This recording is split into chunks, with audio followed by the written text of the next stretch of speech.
Grandes Doutrinas Bíblicas, volume 2, capítulo 21. Tema: Santificação em Romanos, capítulos 6 a 8.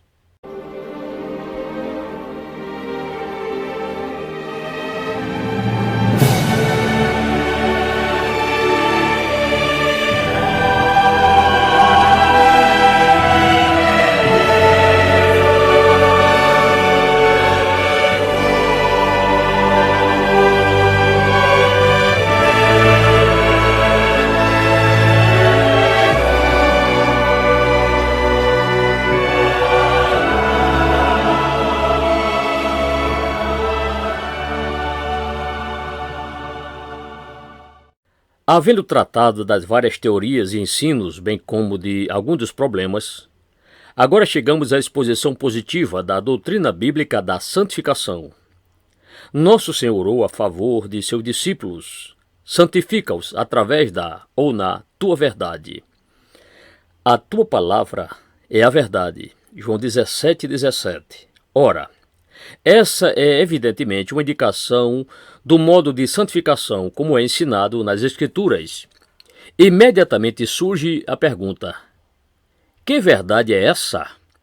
E nosso Senhor responde a pergunta: a tua palavra é a verdade. Que palavra? A totalidade da palavra. Tudo na Bíblia contribui para a nossa santificação. Não há como lermos verdadeiramente sobre Deus em seu ser e sua pessoa sem que promova a nossa santificação.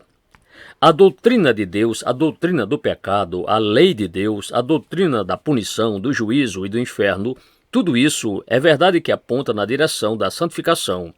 É toda a verdade. Mas, enquanto isso é perfeitamente correto, é igualmente correto dizer que há certas afirmações nas Escrituras e certas seções delas, nas quais esta grande doutrina concernente à santificação é tratada de uma maneira muitíssimo explícita e específica. E, por diversas razões, a ilustração mais extraordinária desse fato, o que podemos muito bem chamar de locus classicus do ensino bíblico, a respeito da santificação é, indubitavelmente, os capítulos 6, 7 e 8 da Epístola aos Romanos. Ora, desejo enfatizar que este não é o único lugar onde a santificação é tratada. Ela pode ser encontrada em toda parte, mas estes capítulos tratam dela de uma maneira muito explícita. Naturalmente, é assim porque Paulo, havendo tratado da grande doutrina da justificação nos primeiros 5 capítulos, considera o que acredita ser uma falsa dedução extraída disso por alguns membros da igreja em Roma.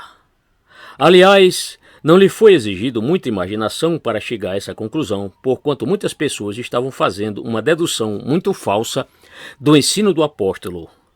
Acusavam-no de ser culpado de antinomianismo, insinuando que a doutrina da justificação declara que, já que vocês são salvos por Cristo, não importa o que façam. E o apóstolo escreve estes capítulos a fim de refutar tal terrível insinuação, a qual ele repudia com um senso de horror e com as palavras: de modo nenhum. Esse é o ponto ao qual temos chegado, e quero agora apresentar-lhes uma análise geral desses 3 capítulos de Romanos. Não pode ser nada mais que isso, porquanto não há tempo, obviamente, para tratar sobejamente dos capítulos 6, 7 e 8 de Romanos numa só preleção. Portanto, que nos contentemos com este sumário geral do ensino. A primeira coisa, pois, que devemos fazer é compreender exatamente qual é o argumento de Paulo, e podemos expressá-lo assim. O apóstolo aqui está para demonstrar a absoluta impossibilidade, e ele o explora tão veementemente quanto possível, de um cristão continuar no pecado, e diz que tal coisa é impossível à luz de toda a natureza e caráter da salvação cristã. Paulo expressa nessa pergunta: que diremos, pois? Permaneceremos no pecado para que abunde a graça? De modo nenhum. É isso mesmo. Nós que já morremos para o pecado, como viveremos ainda nele? Romanos 6, versos 1 e 2. Esse é o tema. Aliás, poderíamos dizer que o tema de Romanos, capítulos 6, 7 e 8, consiste em denunciar com horror a tendência das pessoas de separar a justificação da santificação, de afirmar que, se vocês pensam que pode se restringir à justificação, então estarão fazendo algo que eu aposto crer ser tão terrível que nada mais pode dizer a respeito senão que Deus não permita que alguém pense tal coisa ou mesmo faça tal dedução. Vejam vocês que quão vital importância são estes grandes capítulos. O argumento como um todo é iniciado e sumariado no capítulo 6. A seguir, Paulo o desenvolve bem detalhadamente nos capítulos 7 e 8. Desejo enfatizar que o capítulo 8 não introduz um novo princípio. Todo o argumento tem início no capítulo 6. O que vocês acham nos capítulos 7 e 8 é simplesmente mais detalhes. Essa é uma questão vital porque, como já vimos, há pessoas que afirmam que, como cristão, você pode ficar nos capítulos 6 e 7 sem avançar para os capítulos 8, e esse é de fato um erro extremamente perigoso. Permita-me apresentar-lhes minha razão para fazer uma afirmação tão categórica. O apóstolo diz algo em capítulo 8, versos 5 a 9, que, acredito, irá substanciá-lo. Pois, os que são segundo a carne inclinam-se para as coisas da carne, mas os que são segundo o Espírito, para as coisas do Espírito. Porque a inclinação da carne é morte, mas a inclinação do Espírito é vida e paz. Porquanto a inclinação da carne é inimizade contra Deus, pois não é sujeita à lei de Deus, nem em verdade o pode ser. E os que estão na carne não podem agradar a Deus. Vós, porém, não estáis na carne, mas no Espírito, se é que o Espírito de Deus habita em vós. Mas se alguém não tem o Espírito de Cristo, esse tal não é dele. Acaso percebem o que isso significa? No capítulo 8, Paulo não se encontra descrevendo certo tipo especial de cristão que recebeu alguma espécie de segunda bênção, e sim qualquer cristão, todos os cristãos. Se alguém, diz ele, não tem o Espírito de Cristo, esse tal não é dele. Se vocês não têm o Espírito de Cristo em si mesmos, diz Paulo, não são cristãos em hipótese alguma. E ele diz também que as pessoas cristãs não são carnais, não estão na carne, estão no Espírito. Antes da conversão estavam na carne. No momento, porém, em que foram convertidas, não viveram mais na carne, e sim no Espírito. Seria concebível que Paulo diga de alguém que é realmente cristão: porque a inclinação da carne é morte, porquanto a inclinação da carne é inimizade contra Deus? Isso não pode ser verdade acerca de qualquer espécie de cristão. Desde o momento de nosso renascimento e regeneração, estamos unidos a Cristo e estamos no Espírito. Esse é o ponto vital. Portanto, permitam-me reiterar. Romanos capítulo 8 é uma descrição de todos os cristãos e não simplesmente de certos cristãos que têm se apossado de alguma segunda bênção ou de alguma experiência posterior. Paulo não está introduzindo algo novo, e sim está recapitulando e explicando mais plenamente o que já dissera no capítulo 6. Ora, ao meu ver, isso constitui um fundamento muitíssimo vital. À luz do que consideramos nas preleções anteriores, veremos que é precisamente por não terem compreendido esse fato que as pessoas têm se confundido em sua compreensão da santificação. Seguramente, porém, Romanos 8, versos 5 a 9, deve resolver esta questão de uma vez e para sempre. Portanto, você não deve mais dividir os cristãos naqueles que são cristãos espirituais e naqueles que não são. Todos os cristãos são necessariamente e por implicação espirituais. No momento em que nascemos de novo, nos tornamos espirituais. Recebemos o Espírito Santo. Estamos unidos a Cristo. A natureza de Deus está em nós e somos participantes da natureza divina. Ora, uma vez tendo-o colocado nesses termos gerais, com o fim de apresentar-lhes um sumário de todo o ensino, focalizemo-lo um pouco mais detalhadamente. Qual é o argumento de Paulo? Pois é um argumento nestes 3 capítulos sobre a questão da santificação? A fim de responder a essa pergunta, temos de retroceder à doutrina do pecado. O apóstolo mesmo fez isso na segunda metade do capítulo 5, onde ensina que todos nós estávamos em Adão, e devido a estarmos todos em Adão, caímos com ele, e todos nós colhemos a plenitude dos frutos de seu pecado. E as consequências desse pecado são que os homens e as mulheres são dominados e controlados pelo pecado e por Satanás. Numa preleção anterior, entramos nas consequências da queda. Agora temos por herança essa natureza pecaminosa. Na queda, perdemos nosso alinhamento com Deus, de modo que, em vez de controlar o corpo e as partes corporais por meio de nosso espírito que está em sintonia com Deus, nossa vida como um todo é dominada pelo corpo e pelo princípio pecaminoso que o controla. É isso que o pecado fez. Antes da queda, o homem e a mulher se comportavam de uma maneira perfeitamente harmoniosa. Possuíam todos os seus instintos.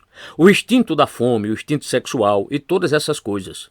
Tudo estava ali. Sim, mas, como o homem e a mulher eram perfeitos e viviam em perfeita relação com Deus, seus instintos não constituíam nenhum problema, porém eram subservientes aos seus mais elevados e melhores interesses. Com a queda, porém, esse equilíbrio ficou completamente desordenado e os homens e as mulheres se tornaram vítimas de seus próprios corpos. Deixaram-se governar por aquilo que Paulo chama os desejos da carne e dos pensamentos. Efésios 2, verso 3. Tornaram-se criaturas libidinosas, dominadas pelo pecado e por Satanás. Esse é o ensino bíblico. Eles têm sofrido na totalidade de seu ser e vivem agora numa condição de confusão e de devassidão. Em Jesus Cristo, porém, há salvação. É isso que Paulo está dizendo na segunda parte desse 5º capítulo de Romanos, nessa magnificente declaração. Mas onde o pecado abundou, superabundou a graça. Verso 20. Essa, portanto, é a salvação. Mas que espécie de salvação? Pura e simplesmente o perdão dos pecados? E a resposta é um eterno não. Isso é precisamente o que Paulo começa a dizer no início do capítulo 6. Ele imagina algumas pessoas dizendo algo mais ou menos assim: isso é bom demais, todos os nossos pecados se encontram cobertos por Cristo. Onde o pecado abundou, superabundou a graça. Não importa, pois, quanto pecamos. Aliás, podemos até mesmo argumentar que quanto mais pecamos, mais a graça será abundante. Eu sei que meus pecados são perdoados, portanto, não importa o que eu faça. Estou com Cristo, estou a salvo, posso viver qualquer tipo de vida. De modo nenhum, diz o apóstolo no versículo 2. Isso é o que ele denuncia. Por quê? Porque nossa salvação em Cristo não é parcial, é uma salvação plena, uma salvação completa. E nesta grande passagem, nos capítulos 6, 7 e 8, ele se põe a desenvolver esse tema e a prová-lo. E assim, o grande texto, em minha opinião, é Romanos 6,14. Pois o pecado não terá domínio sobre vós, porquanto não estáis debaixo da lei, mas debaixo da graça. Preste atenção ao que Paulo diz. Ele não diz que o pecado não deve ter domínio sobre vocês. Ele diz, o pecado não terá domínio sobre vós. Verso 14. O pecado não será permitido, visto que vocês não estão debaixo da lei e sim debaixo da graça. O pecado não terá domínio sobre vocês e ele nos mostra como isso acontece. Fundamentalmente, o princípio consiste em nossa união com Cristo. Já tratamos dessa doutrina da união e essa é a razão por que devemos considerá-la antes de chegarmos à santificação. Se lerem novamente a segunda parte do capítulo 5, perceberão que o argumento é que antes estávamos em Adão, mas agora estamos em Cristo. Temos escolhido todas as consequências do que Adão fez. Temos colhido todas as consequências do que Cristo fez. Esse é o paralelo. O que significa isso? Bem, estamos unidos a Ele em todos os aspectos. Estamos unidos ao Senhor Jesus Cristo não só em alguns aspectos. Estamos unidos a Ele inteiramente. Vocês não podem dividir a Cristo.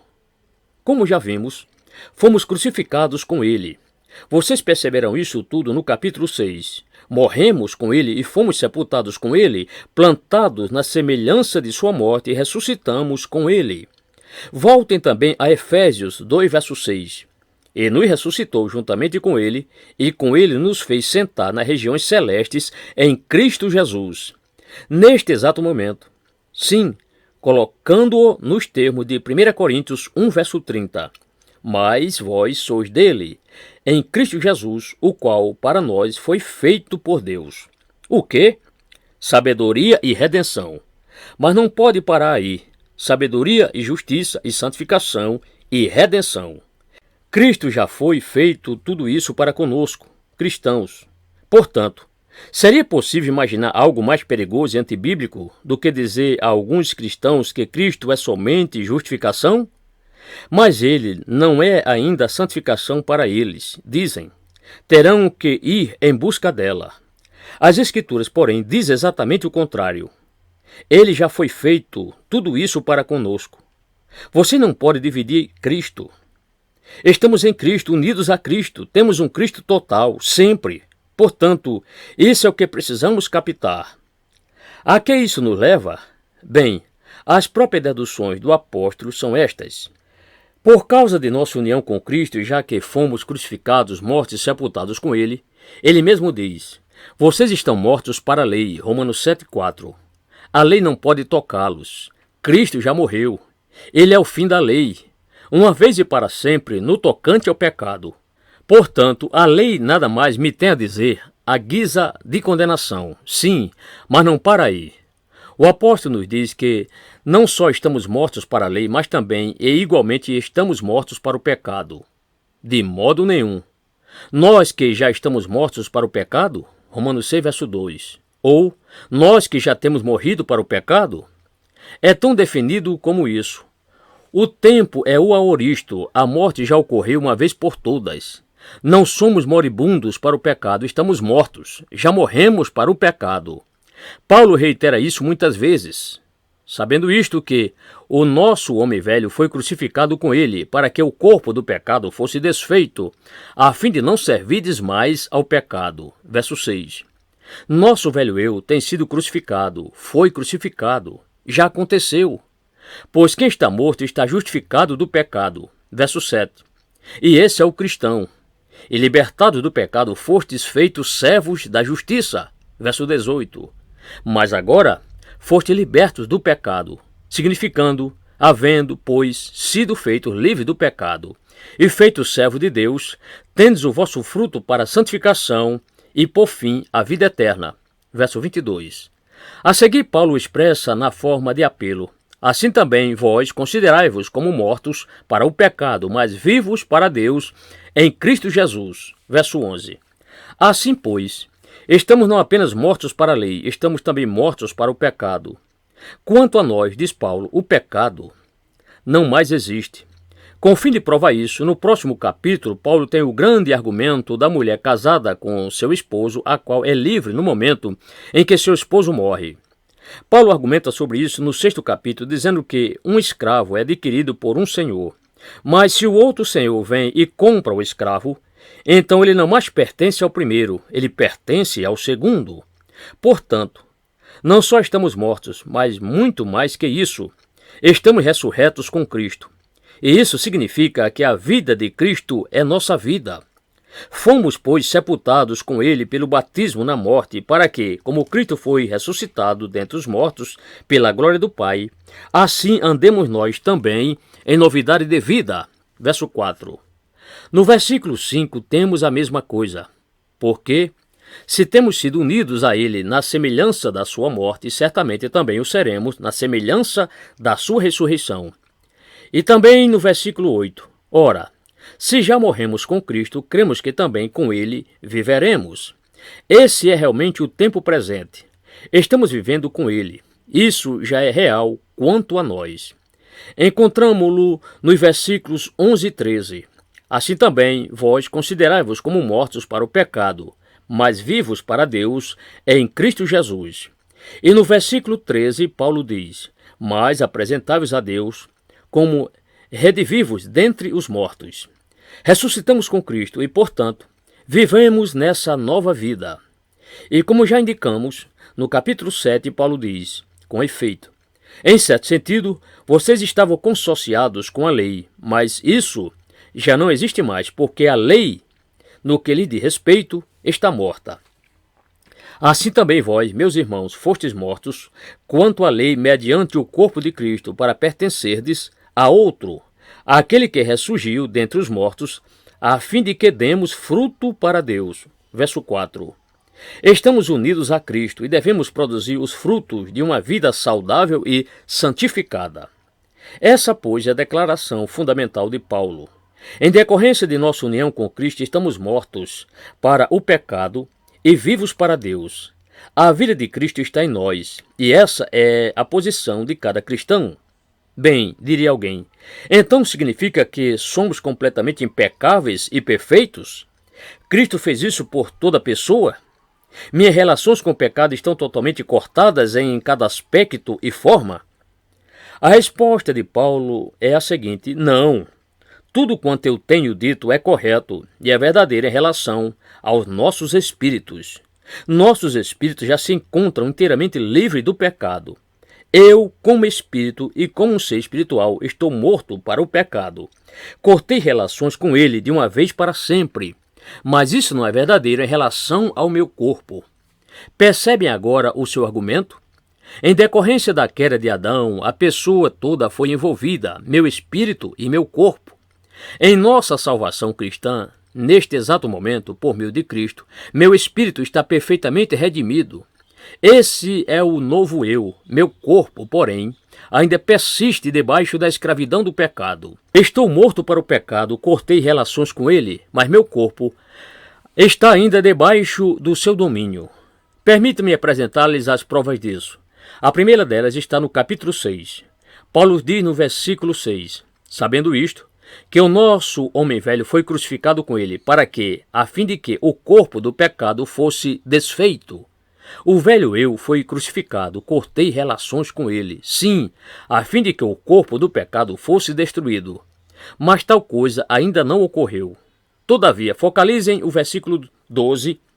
No versículo 11, na verdade, Paulo diz: assim também vós considerai-vos como mortos para o pecado, mas vivos para Deus. E então, no versículo 12, não reine, portanto, o pecado, como ele esteve fazendo em vosso corpo mortal, para obedecerdes às suas concupiscências.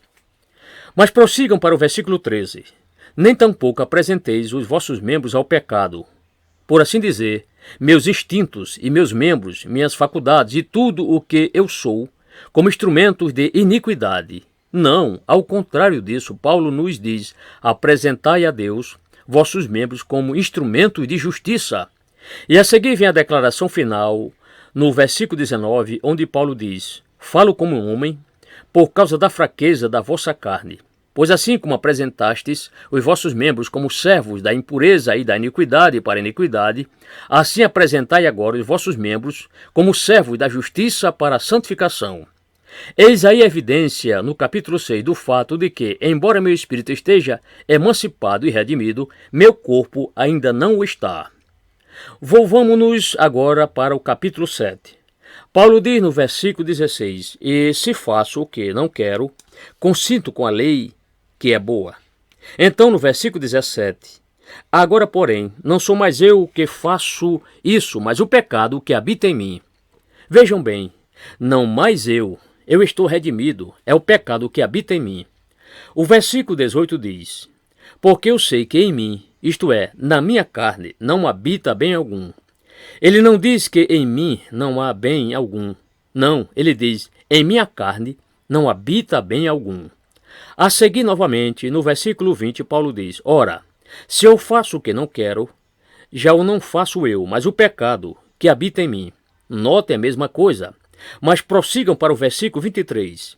Mas vejo nos meus membros, não em mim, em meus membros, outra lei guerreando contra a lei do meu entendimento, e me levando cativo à lei do pecado que está nos meus membros. Isso é o que sucede. A não ser que eu entenda essa doutrina, permitir-me-ei ser governado pelo pecado novamente. Todavia, não há tal necessidade, porquanto o pecado está em meus membros, não em mim. Então, no versículo 24, miserável homem que eu sou, quem me livrará do corpo desta morte? Quem me livrará do corpo desta morte? É uma conclusão lógica, não é? Na verdade, Paulo está dizendo: eis minha posição, estou salvo e redimido, sim, mas ainda estou neste corpo, e este corpo ainda está sob o domínio do pecado, o qual tenta tragar-me. Quem me livrará deste corpo? Como poderei viver perfeitamente emancipado? Esse era o seu problema, e de fato ele o expressa novamente na última parte do versículo 25, de modo que eu mesmo, com o entendimento, sirvo a lei de Deus, mas com a carne a lei do pecado. Essa é a evidência no capítulo 7. Permito apresentar-lhes agora a evidência no capítulo 8. Antes de tudo, ela se encontra no versículo 10, sem dúvida, um dos versículos mais importantes de todos. Ora, se Cristo está em vós, o corpo, na verdade, e ele quer dizer o corpo, não quer dizer a carne, mas a estrutura física, o soma, está morto por causa do pecado, mas o espírito vive por causa da justiça. Ele está simplesmente dizendo: vós, porém, não estáis na carne, mas no espírito, se é que o Espírito de Deus habita em vós. Mas se alguém não tem o Espírito de Cristo, esse tal não é dele. Ora, se Cristo está em vós, essa é a sua posição como cristão.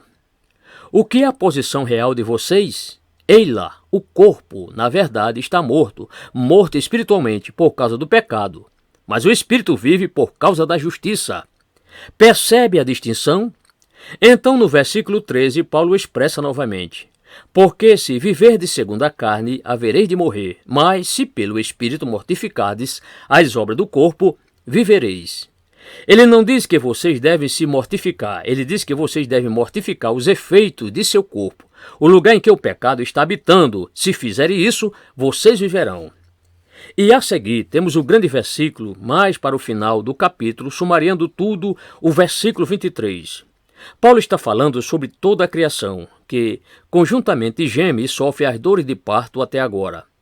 Então, e não só ela, mas até nós que temos as primícias do Espírito, também gememos em nós mesmos, aguardando a nossa redenção. O que é isso? Eis a resposta, a saber, a redenção de nosso corpo. Acaso entendem o que ele está dizendo? Eis-me aqui como cristão. Meu espírito já está redimido, porém meu corpo não. O que estou aguardando é pelo dia por vir, quando meu corpo será redimido, como foi meu espírito. Por causa do pecado e da queda de Adão, eu fui sucumbido, espírito e corpo. Contudo, Cristo já veio. Ele já salvou o meu espírito. O corpo ainda não está redimido. Ainda estou aguardando pela adoção, pela redenção do meu corpo. Qual, pois, é a nossa posição? Perguntariam. Significaria, portanto, que, como cristãos, estamos condenados a uma vida de desesperança, de miséria e de fracassos neste mundo? Teríamos simplesmente de continuar esforçando-nos inutilmente e vivendo totalmente desprovido de recursos, por assim dizer, de desdita e miséria? A resposta a essa pergunta pode ser sim. Vocês estão condenados a esse estado de vida se puserem sua confiança só em si mesmos e em sua própria capacidade e energia para conformar-se à lei de Deus. Sim, vocês estão condenados a essa situação se traçarem uma separação entre justificação e santificação. Sim, vocês estão condenados se disserem que o cristão pode ter seus pecados perdoados e nada mais. A resposta das Escrituras, porém, é que essa não é a nossa posição. Absolutamente não é. Agora volte ao significado da grande declaração em Romanos capítulo 7, versos 7 a 25, sobre a qual as pessoas têm discutido tantas vezes. Porventura, ela descreve uma pessoa totalmente não redimida, ou alguém que é redimido, mas ainda não plenamente santificado? Todo o âmago da passagem é justamente o seguinte: Paulo estivera afirmando na primeira parte do capítulo que não mais estamos debaixo da lei. Somos como a mulher cujo primeiro esposo morreu, deixando-a livre para casar-se com outro. Não mais estamos atados à lei, porque Cristo já lhe pôs fim através de seu corpo. Estamos agora unidos a Cristo, e nesse sentido não temos mais relação com a lei. Mas alguém perguntaria: você está querendo dizer que não mais existe na lei de Deus valor algum? Você está dizendo que a lei de Deus é absolutamente inútil e que não tem nela valor algum? De modo nenhum, diz Paulo. A lei em si mesma é totalmente justa. Entretanto, se vocês acreditam que ela pode justificá-lo ou santificá-los, estão cometendo um grande equívoco. Se vocês estão pondo sua confiança em suas próprias tentativas de cumprir essa lei, para o livramento final de seu pecado, então vocês estão deveras condenados. E então Paulo o coloca em sua forma tipicamente dramática. Com efeito, ele diz: vocês estão me deixando no seguinte tipo de posição. Como cristão, tenho agora percebido o valor da lei e desejo praticá-la. Mas este meu corpo está me tragando. O pecado que persiste em meu corpo está impossibilitando o cumprimento desse desejo. E se essa é toda a verdade, então não passo de um fracasso, não passo de um homem miserável. Contudo, essa não é a situação, diz Paulo. Notem bem como ele o expressa. Ele faz a seguinte afirmação: miserável homem que eu sou, quem me livrará do corpo desta morte? Romanos 7:24. E imediatamente responde a sua própria pergunta: graças a Deus por Jesus Cristo, nosso Senhor. Romanos 7:25. Seu sumário no capítulo 6 já responde à pergunta: não sou condenado a essa miséria em decorrência de minha união com Cristo. Em decorrência de minha união com Cristo, o pecado não mais exercerá domínio sobre mim. Não lhe será permitido, e na verdade não o é. Assim, pois, Paulo responde à pergunta primeiramente e acima de tudo no capítulo 6, verso 14, mas vocês podem observar como ele gosta de reiterá-lo. Havendo-o dito ali, ele o diz uma vez mais no capítulo 7, verso 25. Graças a Deus por Jesus Cristo, meu Senhor. Ele prossegue afirmando de um modo ainda mais extraordinário no capítulo 8, versos 10 e 11. Ora, se Cristo está em vós, o corpo, na verdade, ainda está morto por causa do pecado, mas o espírito vive por causa da justiça. E então, e se o espírito daquele que dos mortos ressuscitou a Jesus habita em vós, aquele que dos mortos ressuscitou a Cristo Jesus há de vivificar também os vossos corpos mortais pelo seu espírito que em vós habita. Ora, essa não é só uma referência à ressurreição dos santos em sua vinda, é também uma referência a algo que já está acontecendo nestes corpos mortais. O processo já está em andamento. Que declaração sublime! Paulo, então, reitera isso novamente, quase da mesma forma, nos versículos 15 a 17. Diz ele: por que não recebestes o espírito de escravidão, para outra vez estardes com temor? Vocês não devem ficar perturbados, não devem dizer que essa é uma cansativa peregrinação e que tudo está contra vocês e que são constantemente derrotados. Absolutamente não. Mas recebestes o espírito de adoção, pelo qual clamamos: Abba, Pai. O Espírito mesmo testifica com nosso espírito que somos filhos de Deus. E se filhos, também herdeiros, herdeiros de Deus e co-herdeiros de Cristo. O resultado final é garantido. E então, repito, Paulo finalmente o reitera no versículo 23. Mas até nós, que temos as primícias do Espírito, também gememos em nós mesmos, aguardando a nossa adoção. Ela está chegando, a saber, a redenção de nosso corpo. E assim, não somos destinados a um senso de fracasso e frustração. Não estamos lutando debalde, sem esperança e sem amparo. Este grande processo está em andamento porque estamos em Cristo. Como isso ocorre? O Senhor Jesus Cristo está em nós. Se somos cristãos, Ele está em nós e está operando em nós pela instrumentalidade do Seu Espírito Santo. E em decorrência dessa operação, Ele já libertou nossos espíritos e está no processo de livramento, inclusive de nossos corpos, que finalmente serão perfeitamente libertados. Como o processo avança? Filipenses capítulo 2, versos 12 e 13 fornece a resposta. Efetuai a vossa salvação com temor e tremor, porque Deus é o que opera em vós, tanto o querer como o efetuar. O Espírito está em nós, e por ele somos guiados. Ele opera em nossa vontade, ele cria desejos segundo a santidade, ele nos revela o pecado em toda a sua imundícia e fealdade, e cria aspirações segundo a pureza e a vida de Deus. Não só isso, ele nos comunica energia e poder, capacitando-nos para fazer o que agora queremos fazer. Que mais? Bem, como Paulo diz em Romanos 8, verso 14, pois todos que são guiados pelo Espírito de Deus, esses são filhos de Deus. E isso é verdade, uma vez mais, no tocante a cada cristão. Como ocorre tal coisa? Como sua diretriz acontece em nosso interior e ao que ele nos conduz? Bem, ele nos guia de muitas maneiras, mas nos guia particularmente através da verdade. O autor da verdade é ele mesmo, e ele nos guia a ela e nos dá entendimento dela. E quando ele assim procede, estamos sendo santificados. E a verdade, como já delineei, é que nossos espíritos já se encontram redimidos, porém o problema reside neste corpo. Devemos notar que mesmo o corpo eventualmente será libertado. E, entre mentes, Paulo nos mostra o que fazer.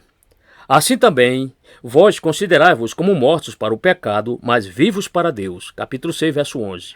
Ele nos transmite essa segurança e certeza da vitória final. Não mais me sinto derrotado. Sei que estou do lado vitorioso e que devo apenas prosseguir. Então ele apela a mim, diz: não reine, portanto, o pecado em vosso corpo mortal.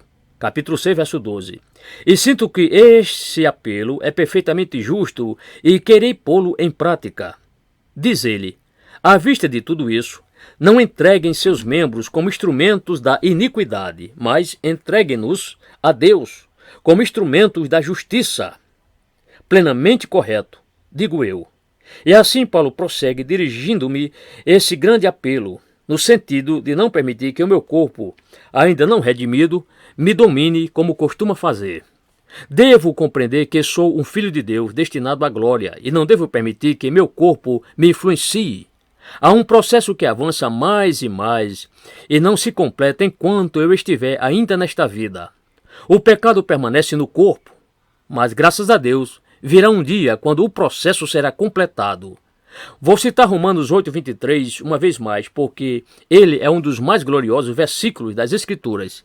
E não só ela, mas até nós, gememos em nós mesmos aguardando a nossa adoção. Virá um dia quando o meu próprio corpo será inteiramente libertado do pecado em cada aspecto e forma. Ele transformará meu corpo vil e o moldará à semelhança de seu glorioso corpo. Filipenses 3:21. Virá um dia quando este processo de redenção, começado em mim por Cristo, a qual já me libertou como um ser espiritual e me fez morto para o pecado, virá um dia quando meu corpo estará igualmente morto para o pecado e então serei perfeito e completo, impecável e irrepreensível, sem mancha e sem defeito, postado face a face com Deus. Amados, diz João, que concorda inteiramente com Paulo, agora somos filhos de Deus. Agora. E ainda não é manifesto o que havemos de ser. Mas sabemos que, quando ele se manifestar, seremos semelhantes a ele, porque assim como ele é, o veremos. 1 João 3, verso 2.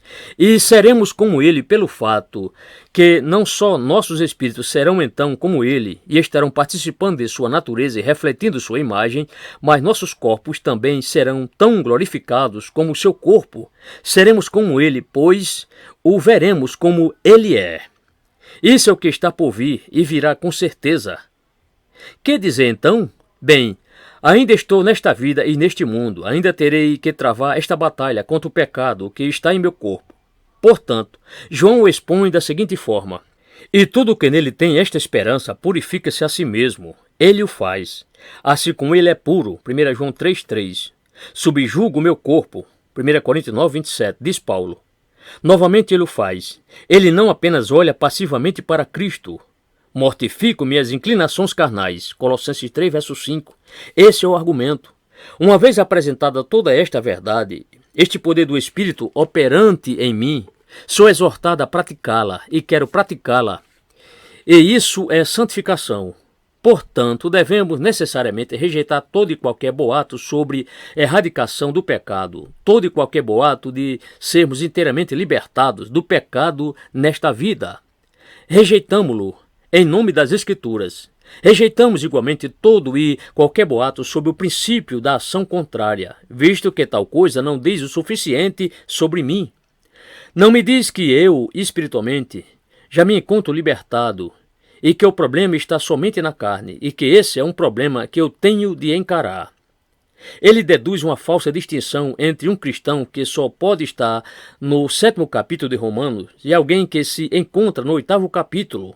Ele não compreende que cada cristão está no 8º capítulo de Romanos, porque se o Espírito de Cristo não está presente em vocês, então vocês não pertencem a ele. Vemos a santificação como uma parte de um grande e glorioso plano.